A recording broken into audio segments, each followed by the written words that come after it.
Chapter 36.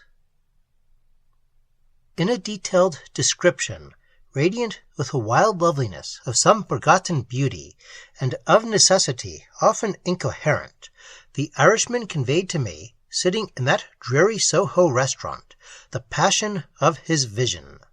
With an astonishing vitality and a wealth of deep conviction, it all poured from his lips.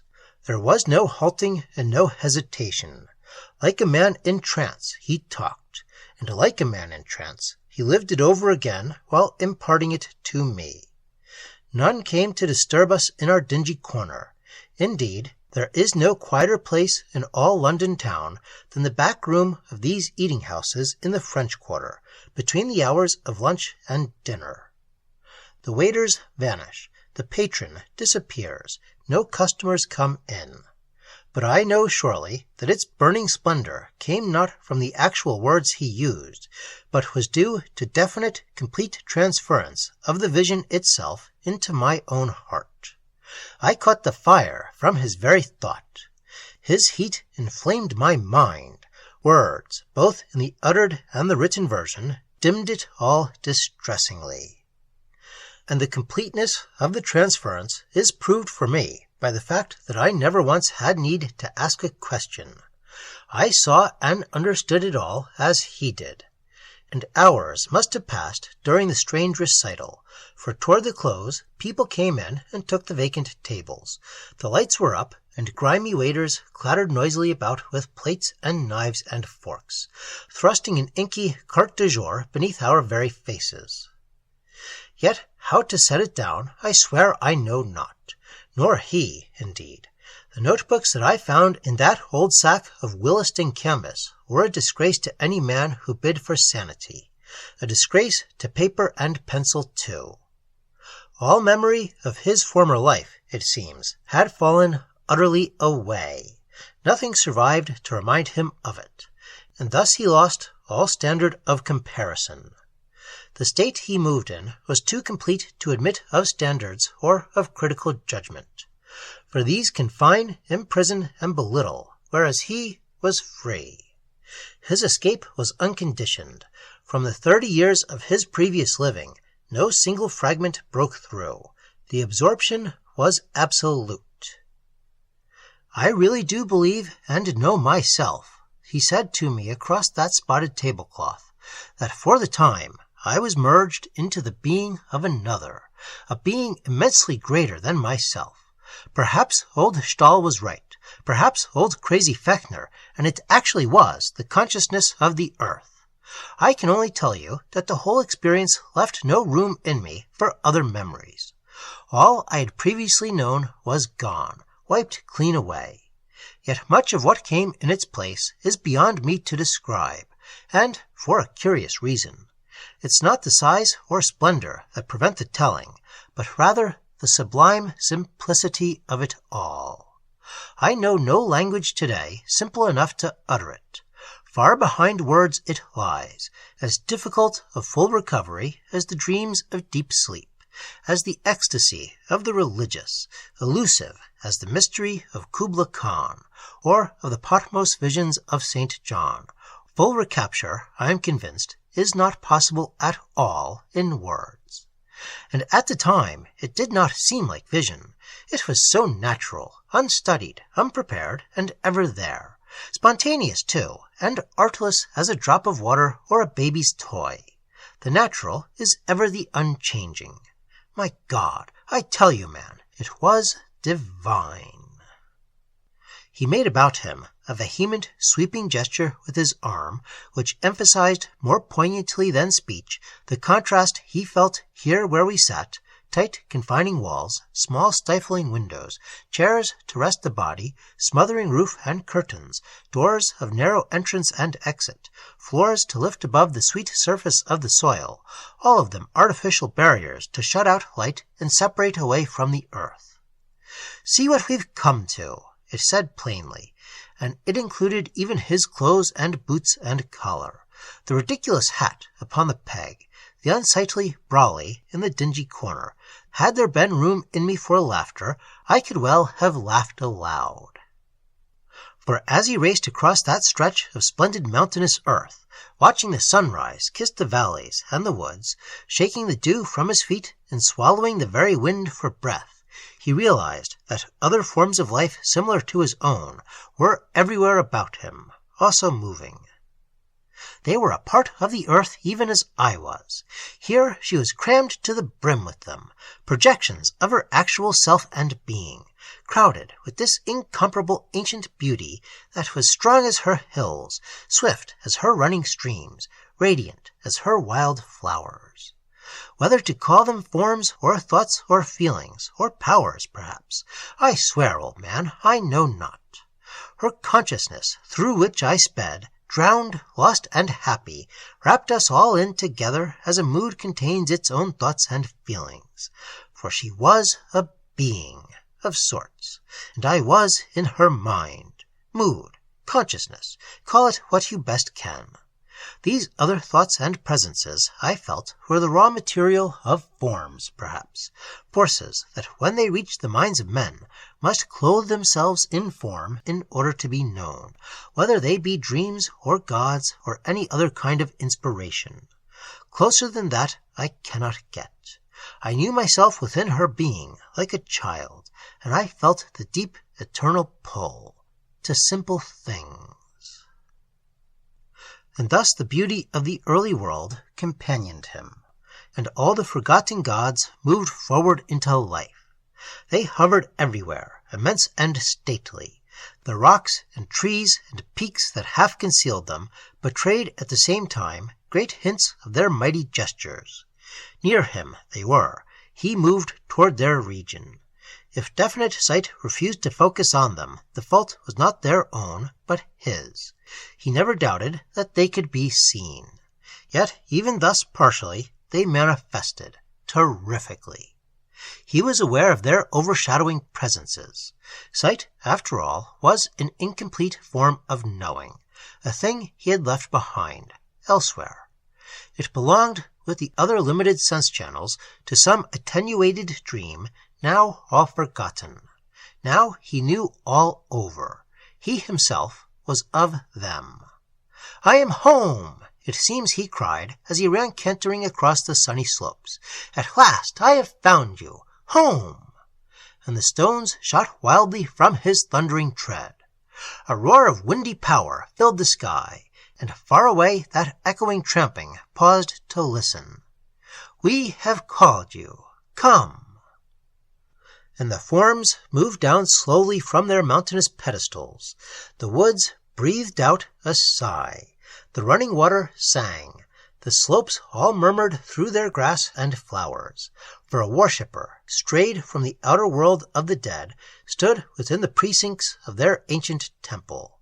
He had passed the angel with the flaming sword those very dead had set there long ago. The garden now enclosed him. He had found the heart of the earth, his mother. Self-realization in the perfect union with nature was fulfilled. He knew the great at-one-ment. The quiet of the dawn still lay upon the world. Dew sparkled. The air was keen and fresh. Yet, in spite of all his vast sense of energy, this vigor and delight, O'Malley no longer felt the least goading of excitement. There was this animation and this fine delight, but craving for sensation of any kind was gone. Excitement, as it tortured men in that outer world he had left, could not exist in this larger state of being. For excitement is the appetite for something not possessed, magnified artificially till it has become a condition of disease. All that he needed was now contained within himself. He was at ease, and, literally, that unrest which men miscall delight could touch him not, nor torture him again. If this were death, how exquisite!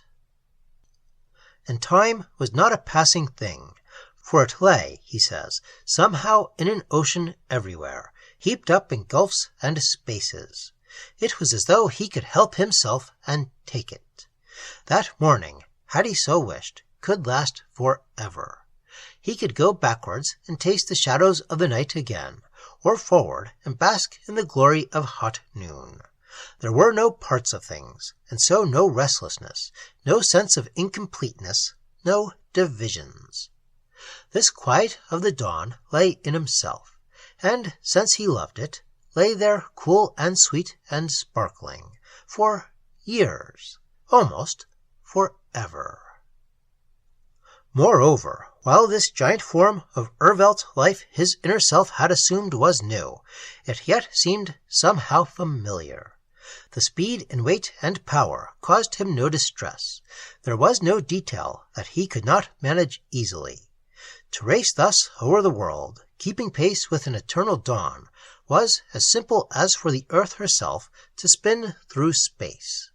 His union with her was as complete as that. In every item of her being lay the wonder of her perfect form, a sphere. It was complete, nothing could add to it. Yet, while all recollection of his former pettier self was gone, he began presently to remember men. Though never in relation to himself, he retained dimly a picture of that outer world of strife and terror. As a memory of illness, he recalled it, dreadfully, a nightmare fever from which he had recovered, its horror already fading out. Cities in crowds, poverty, illness, pain, and all the various terror of civilization, robbed of the power to afflict, yet still hung hovering about the surface of his consciousness, though powerless to break his peace. For the power to understand it vanished. No part of him knew sympathy with it. So clearly he now saw himself sharing the earth that a vague wonder filled him when he recalled the mad desires of men to possess external forms of things. It was amazing and perplexing. How could they ever have devised such wild and childish efforts, all in the wrong direction? If that outer life were the real one, how could any intelligent being think it worth while to live? How could any thinking man hold up his head and walk along the street with dignity if that was what he believed? Was a man satisfied with it, worth keeping alive at all? What bigger scheme could ever use him? The direction of modern life today was diametrically away from happiness and truth. Peace was the world he knew, peace and a singing joy. He played with the earth's great dawn and raced along these mountains through her mind. Of course, the hills could dance and sing and clap their hands. He saw it clear. How could it be otherwise? They were expressions of her giant moods, what in himself were thoughts, phases of her ample, surging consciousness. He passed with the sunlight down the laughing valleys, spread with the morning wind above the woods, shone on the snowy peaks, and leaped with rushing laughter among the crystal streams. These were his swift and darting signs of joy, words of his singing, as it were. His main and central being swung with the pulse of the earth, too great for any telling. He read the book of nature all about him, yes, but read it singing.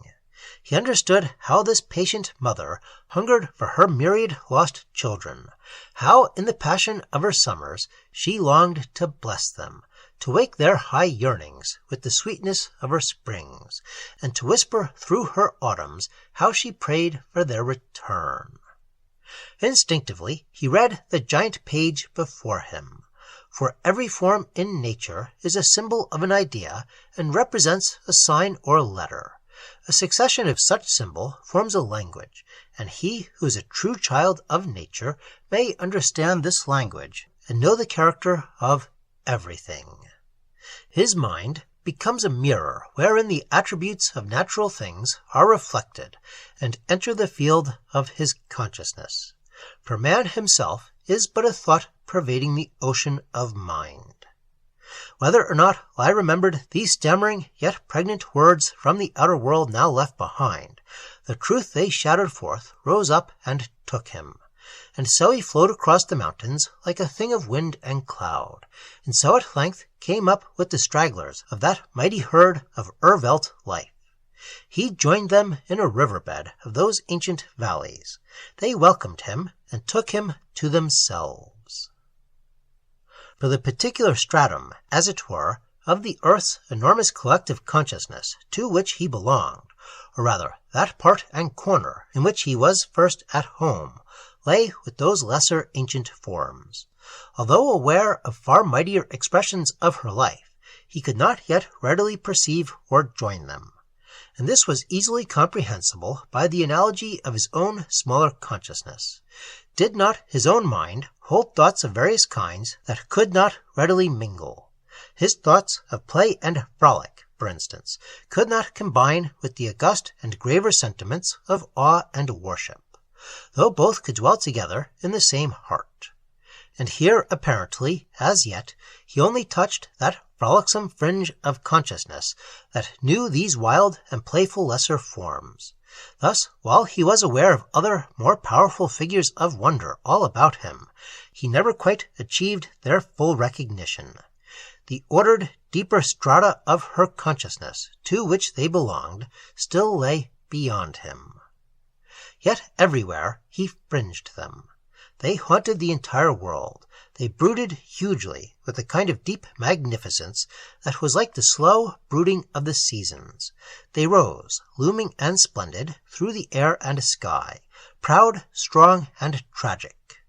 For, standing aloof from all the rest, in isolation, like dreams in a poet's mind, too potent for expression, they thus knew tragedy, the tragedy of long neglect and loneliness.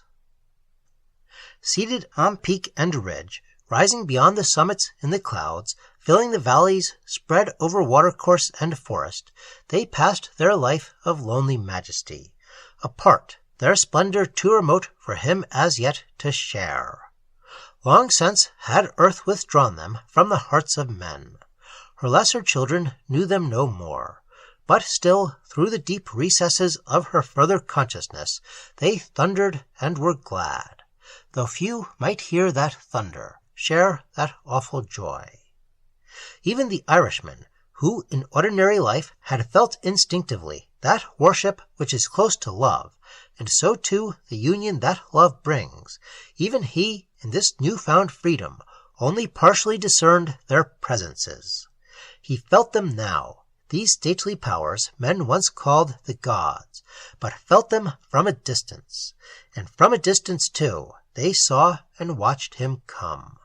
He knew their gorgeous forms, half dimmed by a remote and veiled enchantment, knew that they reared aloft like ancient towers, ruined by neglect and ignorance, starved and lonely, but still hauntingly splendid and engaging, still terrifically alive.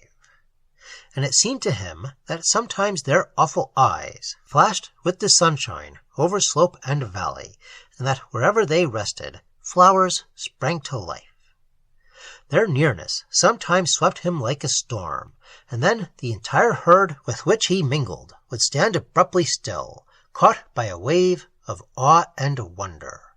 The host of them stood still upon the grass. Their frolic held a moment, their voices hushed, only deep panting audible, and the soft shuffling of their hoofs among the flowers. They bowed their splendid heads and waited, while a god went past them. And through himself, as witness of the passage, a soft, majestic power also swept. With the lift of a hurricane, yet with the gentleness of dew, he felt the noblest in himself irresistibly evoked. It was gone again as soon as it came. It passed, but it left him charged with a regal confidence and joy. As in the mountains, a shower of snow picks out the highest peaks in white, tracing its course and pattern over the entire range, so in himself he knew the highest powers, aspirations, yearnings, hopes, raised into shining white activity, and by these quickened splendors of his soul could recognize the nature of the god who came so close. And, keeping mostly to the riverbeds, they splashed in the torrents, played and leaped and cantered. From the openings of many a moist cave, others came to join them, Below a certain level, though, they never went. The forests knew them not. They loved the open, windy heights. They turned and circulated, as by a common consent, wheeling suddenly together, as if a single desire actuated the entire mass. One instinct spread, as it were, among the lot, shared instantly, conveying to each at once the general impulse. Their movements in this were like those of birds whose flight in coveys obeys the order of a collective consciousness, of which each single one is an item, expressions of one single bird idea behind, distributed through all. And O'Malley, without questioning or hesitation, obeyed, while yet he was free to do as he wished alone. To do as they did was the greatest pleasure. That was all. For sometimes with two of them, one fully formed, the other of lesser mold, he flew on little journeys of his own. These two seemed nearer to him than the rest. He felt he knew them, and had been with them before. Their big brown eyes continually sought his own with pleasure. It almost seemed as if they had all three been separated long away from one another, and had at last returned. No definite memory of the interval came back, however. The sea, the steamer, and the journey's incidents all had faded. Part of that world of lesser insignificant dream where they had happened. But these two kept close to him. They ran and danced together. The time that passed included many dawns and nights, and also many noons of splendor. It all seemed endless, perfect, and serene. That anything could finish here did not once occur to him. Complete things cannot finish. He passed through seas and gulfs of glorious existence. For the strange thing was that while he only remembered afterwards the motion, play, and laughter, he yet had these other glimpses here and there of some ordered and progressive life existing just beyond. It lay hidden deeper within. He skimmed its surface, but something prevented his knowing it fully, and the limitation that held him back belonged, it seemed, to that thin world of trivial dreaming he had left behind. He had not shaken it off entirely. It still obscured his sight. The scale and manner of this greater life faintly reached him, nothing more. It may be that he only failed to bring back recollection, or it may be that he did not penetrate deeply enough to know. At any rate, he recognized that this sudden occasional passing by of vast deific figures had to do with it, and that all this ocean of Earth's deeper consciousness was peopled with forms of life that obeyed some splendid system of progressive ordered existence. To be gathered up in this one greater consciousness was not the end, rather was it merely the beginning. Meantime, he learned that here, among these lesser thoughts of the Great Mother, all the pantheons of the world had first their origin, the Greek, the Eastern, and the Northern too. Here all the gods that men have ever half divined still ranged the moods of her timeless consciousness. Their train of beauty, too, accompanied them. I cannot half recall the streams of passionate description with which his words clothed these glowing memories of his vision. Great pictures of it haunt the background of my mind, pictures that lie in early mists, framed by the stars and glimmering through some golden flowered dawn. Besides the huge outlines that stood breathing in the background like dark mountains, there flitted here and there strange, dreamy forms of almost impossible beauty, slender as lilies, eyes soft and starry, shining through the dusk, hair flying past them like a rain of summer flowers. Nymph-like, they moved down all the pathways of the earth's young mind, singing and radiant, spring blossoms in the garden of her consciousness. And other forms, more vehement and rude, urged to and fro across the pictures, crowding the movement, some playful and protean, some clothed as with trees or air or water, and others dark, remote, and silent, ranging her deeper layers of thought and dream, known rarely to the outer world at all. The rush and glory of it all is more than my mind can deal with. I gather, though, O'Malley saw no definite forms, but rather new forces, powers, aspects of this soul of earth, facets she showed in long-forgotten days to men. Certainly, the very infusoria of his imagination were kindled and aflame when he spoke of them. Through the tangled thicket of his ordinary mind there shone this passion of an uncommon loveliness and splendor.